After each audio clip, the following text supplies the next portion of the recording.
Long ago, in the faraway land of Uz, there lived a man named Job. Job was a good man. He loved God. He refused to do wrong. He was honorable. And he was rich. He had thousands of sheep, camels, oxen, donkeys, and servants, and 10 children.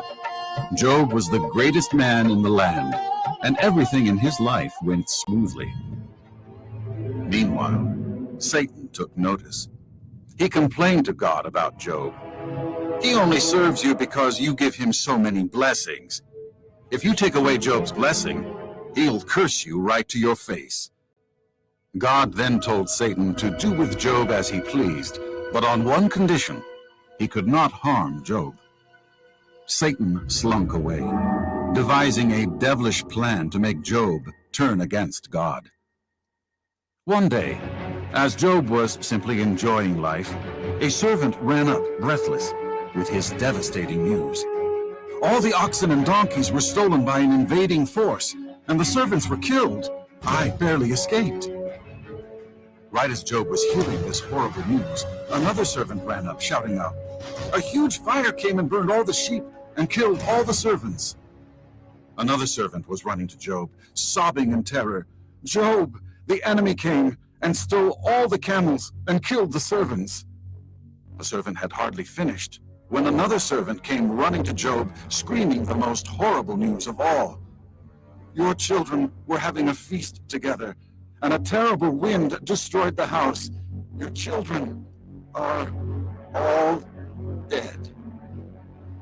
In an instant, Job lost everything, his wealth and his family. They were gone. The grief was painful. Job tore his clothes, shaved his head, and fell on the ground. Satan thought Job was going to be mad at God, but instead, Job worshipped God. "The Lord gave me everything, and he has the right to take it away. I will still praise God," Job said. Satan then asked God if he could make Job sick. He was sure that Job would then curse God. God told Satan that he could continue with his plan, but was not allowed to kill Job. Then it happened. Job broke out with sores over his entire body. He became very ill. The pain and itching was so unbearable that he took broken pieces of pottery to scratch the sores. Job's wife was of no help at all.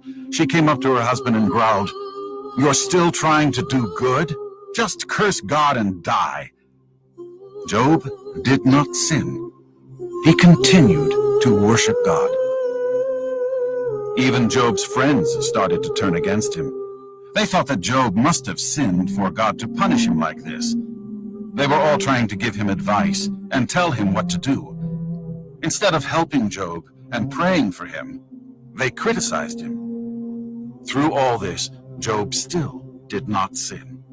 He continued to trust and worship God. Job started to lose heart. He did not understand why God would allow these things to happen to him.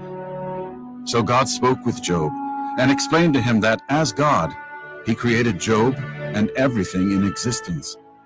As God, no one had the right to question him or his decisions, even though it may not make sense. God was trying to show Job a valuable lesson. Job responded in the only way possible. He worshiped and he repented.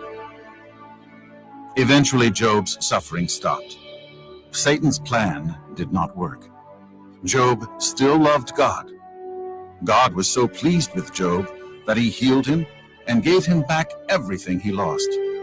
This time, he blessed Job with more children, wealth, and possession than he could ever imagine. Job even lived until he was 140 years of age. The end of Job's life was even better than his beginning.